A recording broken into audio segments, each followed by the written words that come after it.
यहां पर अब हम कुछ एग्जांपल्स लेंगे कि कैसे हम ऑटो कोरिलेशन कैलकुलेट कर सकते हैं, एनर्जी सिग्नल के लिए भी और पावर सिग्नल के लिए भी, दैट मीन्स पीरियोडिक के लिए भी और नॉन पीरियोडिक के लिए भी। तो फर्स्ट एग्जांपल मैं लेने जा रहा हूं periodic signal, xt is equal to a cos 6 pi t plus pi by 4। तो यहां पर हम a का भी कुछ वैल्यू ले लेते हैं एम्पलीट्यूड की। तो a की वैल्यू मान लीजिए मैं यहां पर ले लेता हूं 10, ठीक है। जब हमने सबकी वैल्यू ली हुई है तो a की वैल्यू ले लेते हैं, तो क्या हो जाएगा xt is equal to 10 cos 6 pi t plus pi by 4। तो यहां पर अब कैसे आप कैलकुलेट करेंगे, तो देखिए मैंने आपको ऑटो कोरिलेशन के लिए एक फॉर्मूला बताया हुआ है पीरियोडिक सिग्नल्स के लिए। यह आपका कॉस या साइन पीरियोडिक होता है, हमें पता ही है। तो ये कितना हो जाएगा, limit t tends to infinity 1/2t minus t से plus t xt x of t minus tau dt। ये हमारा बेसिक फॉर्मूला है ऑटो कोरिलेशन का। अब अगर हम वैल्यू सारी पुट कर दें तो limit t tends to infinity 1/2t minus t से प्लस t। अब आप देखिए xt क्या है, 10 cos 6 pi t plus pi by 4। तो आप पहले xt लिख दीजिए।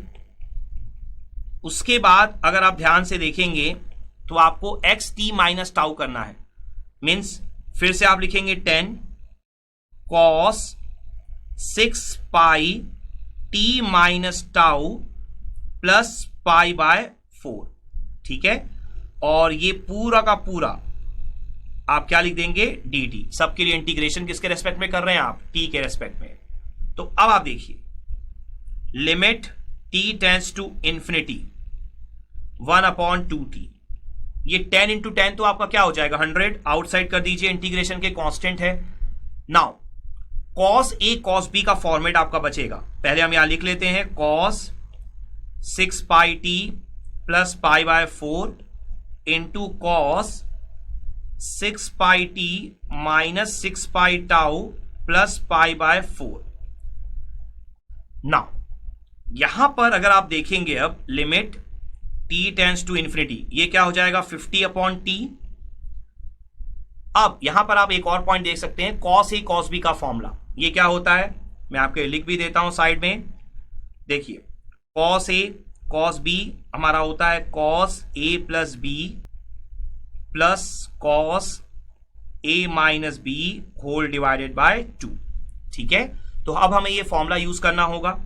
तो जैसे ही आप होल डिवाइडेड बाय 2 करेंगे आपका 2 क्या हो जाएगा आउटसाइड, तो ये कितना बन जाएगा cos a plus b, that means ये आपका a है और ये आपका b है, दोनों को ऐड कर दीजिए।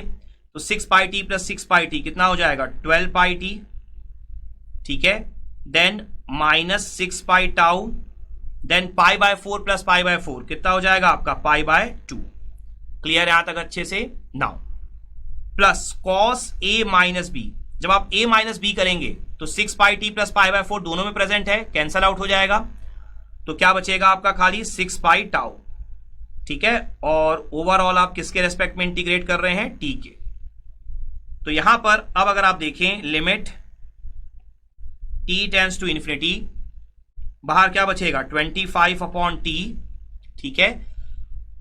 अब इसे ध्यान से देखिए जो आपको इंटीग्रेशन करना है उसकी लिमिट क्या है, माइनस t से प्लस t है, ठीक है। और बाहर में भी आपका 1/2t है, ठीक है, या 1/t कैंसिल करके, और limit t tends to infinity आपको पुट करना है। तो अगर कैपिटल T कॉमन नहीं आया इंटीग्रेशन करने के बाद, लिमिट पुट करने के बाद, तो आपका t और t कैंसिल नहीं हो पाएगा। आप देख सकते हैं वो t जो बाहर में है आपका 25/t, और t कैंसिल नहीं आएगा तो t tends to infinity put करने पर आंसर क्या हो जाएगा 0 हो जाएगा।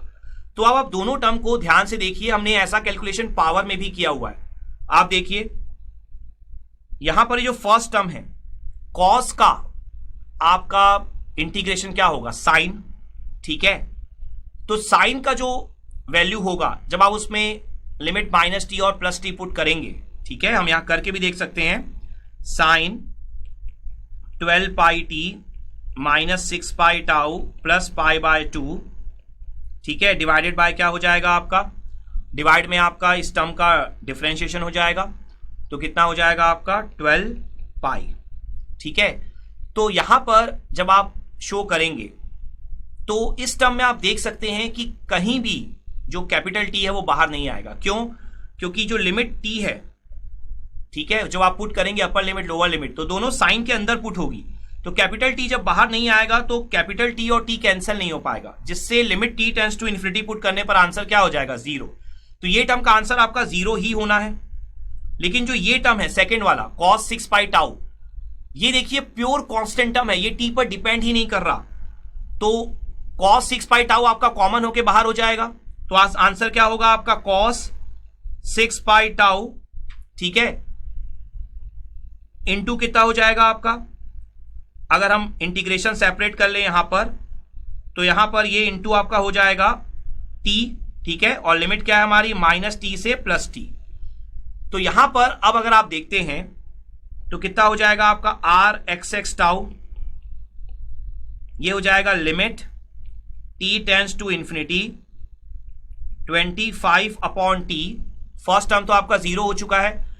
जब आप यहां पर स्मॉल t की लिमिट पुट करेंगे t और -t, तो कितना हो जाएगा? ये हो जाएगा हमारा 2t cos 6 पाई टाउ।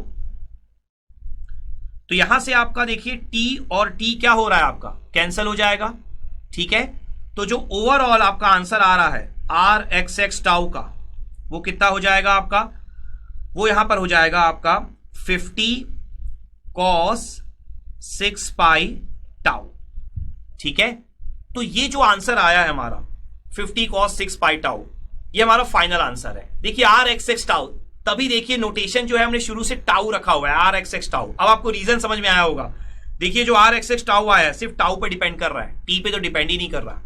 ठीक है, तो इसलिए r(x(x) टाउ से शो किया जाता है। तो ये जो पीरियोडिक सिग्नल कोसाइन का हमने r(x(x) टाउ निकाला, हमने यहां पर एक इंपॉर्टेंट प्रॉपर्टी भी स्टडी करी हुई है कि अगर आप पीरियोडिक सिग्नल का ऑटो कोरिलेशन निकाल लें और उस ऑटो कोरिलेशन में अगर आप 0 पुट कर लें टाउ की वैल्यू, तो आपको क्या निकल जाएगा? उस पीरियोडिक सिग्नल का पावर। ठीक है, तो देखते हैं पावर होता है कि नहीं होता, क्योंकि कोसाइन का पावर तो हम पहले निकाल चुके हैं। ठीक है, हमें आंसर पता है। तो देखिए जब टाउ की वैल्यू 0 पुट करेंगे तो cos 0 क्या होता है? 1, तो आंसर क्या होगा? 50। तो क्या ये कोसाइन के पावर के इक्वल है? तो हम अपने क्वेश्चन पे वापस आते हैं। तो देखिए जो आपका क्वेश्चन है a cos 6 pi t plus pi by 4, जहां आपने a की वैल्यू क्या पुट की है? 10। तो किसी भी कॉस या साइन का पावर क्या होता है? एम्पलीट्यूड का स्क्वायर डिवाइडेड बाय 2। a 10 है तो 10 का स्क्वायर डिवाइडेड बाय 2 कितना होना चाहिए था? 50। तो बस हमारा आंसर बिल्कुल सही है, हमारा आंसर भी क्या आया है? 50 ही आया है। यहां पर एक और इंपॉर्टेंट पॉइंट है, जो ये कॉस का हमने अभी ऑटो कोरिलेशन निकाला है, उसमें अगर आप ध्यान से देखेंगे हमारा आंसर आया है 50 cos 6 पाई टाउ। तो अगर आप देखेंगे इस पाई बाय 4 का कोई भी इफेक्ट नहीं हुआ, मींस शिफ्टिंग का कोई इफेक्ट नहीं हो रहा है।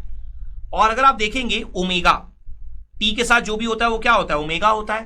तो जो ओमेगा था 6 पाई, ठीक है, 6 पाई टी ओमेगा टी, वही आपका ओमेगा टाउ बन गया, 6 पाई टाउ आपका आया।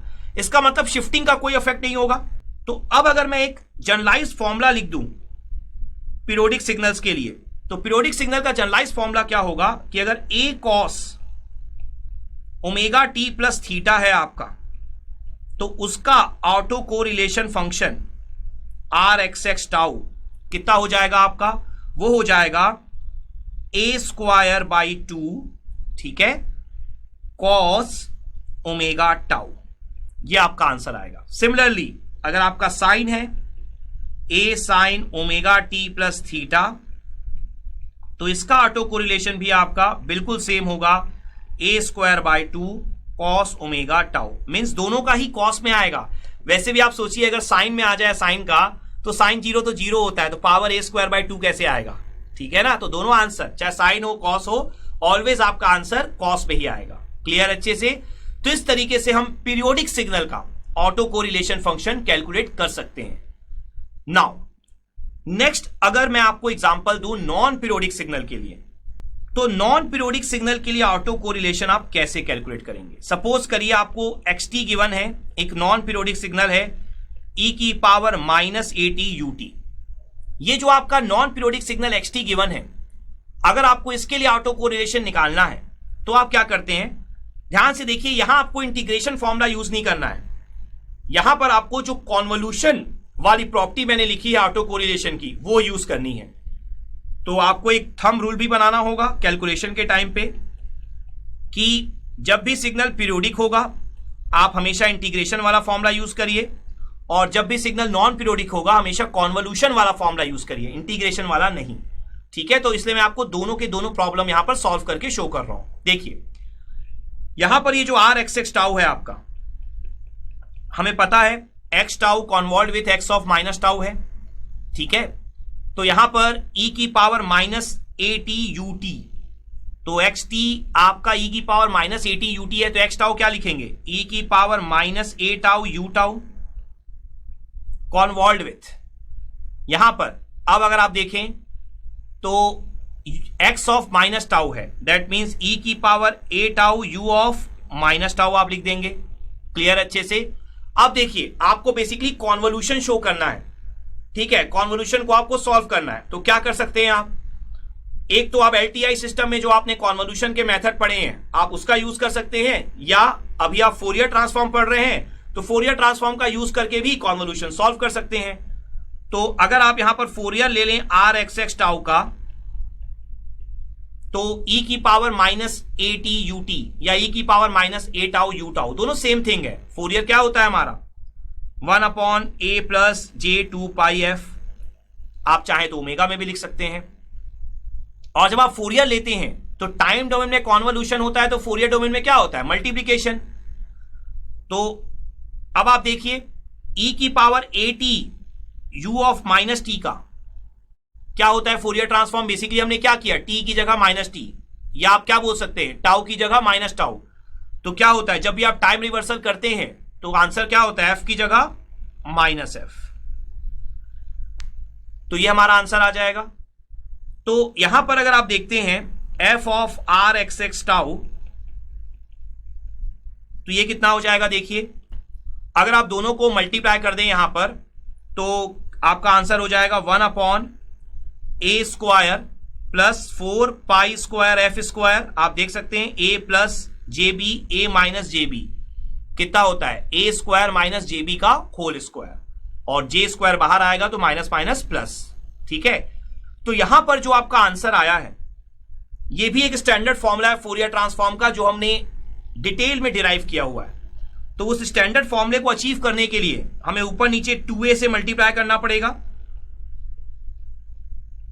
तो ये जो हमारा फॉर्मूला है जो हमने स्टडी कर रखा है, तो यहां पर जो आर एक्स एक्स टाउ है आप डायरेक्टली क्या लिख लेंगे, इनवर्स फोरियर ट्रांसफॉर्म 1/2a, और हमारा जो इनवर्स फोरियर ट्रांसफॉर्म होता है 2a/a square plus 4 pi square f square का, वो होता है e की power minus A mod of tau.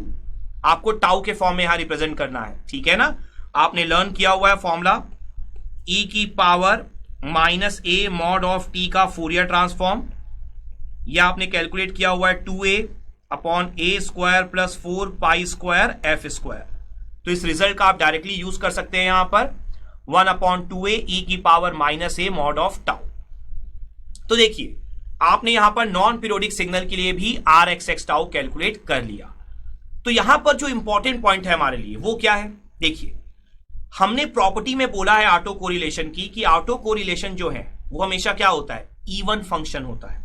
ठीक है, अगर आप प्रीवियस एग्जांपल को देखें तो हमारा एग्जांपल आया था a square by 2 cos omega tau, तो कोसाइन हमें पता है इवन ही है। यहां पर अगर आप देखें मॉड ऑफ टाउ है, तो मॉड फंक्शन भी क्या होता है, इवन फंक्शन ही होता है। जब भी आप टाउ की जगह माइनस टाउ पुट करेंगे आंसर क्या होगा, सेम होगा। तो देखिए ये प्रॉपर्टी भी सेटिस्फाई हो रही है कि आपका ऑटो कोरिलेशन हमेशा क्या होगा, इवन फंक्शन होगा। सेकेंड थिंग जो हमने प्रीवियस एग्जांपल में भी चेक करी, एनर्जी या पावर, आपको पता है ये नॉन पीरियोडिक सिग्नल है, तो इस केस में इससे क्या निकलेगी, एनर्जी। तो जब आप आर एक्स एक्स जीरो निकालेंगे तो क्या हो जाएगा 1/2a, क्योंकि e की पावर 0 क्या होता है 1। तो क्या एनर्जी की वैल्यू सही आई है, तो अगर आप क्वेश्चन को देखें तो आपका क्वेश्चन है e की power minus a t u T, और इसकी एनर्जी हमने बहुत बार कैलकुलेट की है 1/2a। तो आप देख सकते हैं एनर्जी की वैल्यू भी बिल्कुल करेक्ट आई है। तो इससे आपको ऑटो कोरिलेशन का यूज समझ में आ रहा होगा। सो आई होप आपको ये जो ऑटो कोरिलेशन का हमने कैलकुलेशन किया है for power signal and for energy signal, for periodic signal and for non periodic signal, बहुत अच्छे से क्लियर हो गया होगा। Let's have a quick knowledge check. So यहां पर ऑटो कोरिलेशन का बेसिक्स एंड ऑटो कोरिलेशन के एग्जांपल्स देख लेने के बाद अब हम यहां पर क्रॉस कोरिलेशन का बेसिक्स भी स्टडी करेंगे। ऑल्दो क्रॉस कोरिलेशन इतना यूजफुल नहीं है हमारे लिए, लेकिन हमें बेसिक फॉर्मूलों का नॉलेज होना चाहिए। तो यहां पर क्रॉस कोरिलेशन, जैसा मैंने आपको पहले ही बता रखा है कि क्रॉस कोरिलेशन मींस आपका जो सिग्नल्स होगा या आपके जो सिग्नल्स होंगे वो क्या होंगे, अलग अलग होंगे। ऑटो में क्या होते हैं, दोनों सेम होते हैं। क्रॉस में एक XT होगा, एक YT होगा।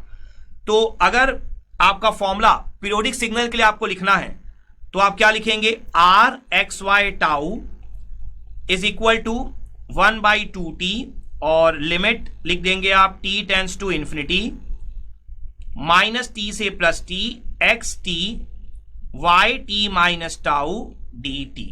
ठीक है, मीन्स फॉर्मूला देखिए बिल्कुल सेम है। वहां पर आपका x था, यहां पर x और y है। और ये कब होगा फॉर्मूला आपका, जब XT और YT आपके होंगे पीरियोडिक। ठीक है, और सेम फॉर्मूला अगर मैं लिखूं यहां पर नॉन पीरियोडिक सिग्नल के लिए तो ये भी फॉर्मूला बिल्कुल सेम है, माइनस इंफिनिटी से plus infinity XT y of t minus tau dt। तो ये फॉर्मूला आपका तब वैलिड होगा जब XT एंड YT आपके होंगे नॉन पीरियोडिक। तो यहां पर अगर आप देखेंगे, अगर आप टाउ की वैल्यू 0 पुट करते हैं तो आपको सिंपली XT इंटू YT मिल जाएगा दोनों जगह इंटीग्रेशन के अंदर। तो ऐसा कोई यूजफुल फॉर्मूला आपको नहीं मिलता है क्रॉस कोरिलेशन में। ठीक है, तो क्रॉस कोरिलेशन का जो आप यूज देखेंगे भी तो दो डिफरेंट रैंडम प्रोसेस, जब आप रैंडम प्रोसेस स्टडी करेंगे कम्युनिकेशन में तो दो डिफरेंट रैंडम प्रोसेस के एनालिसिस के लिए आप यूज कर सकते हैं। अदरवाइज मैथमेटिकली इसका बहुत ज्यादा यूज नहीं है जितना ऑटो कोरिलेशन का है, क्योंकि ऑटो कोरिलेशन का यूज करके आप एनर्जी, पावर, स्पेक्ट्रल डेंसिटी, ये सारी चीजें आप कैलकुलेट कर सकते हैं। तो वो काफी ज्यादा यूजफुल है। सो आई होप आपको ये क्रॉस कोरिलेशन का बेसिक भी क्लियर हो गया होगा for both energy and power signal. Let's have a quick knowledge check.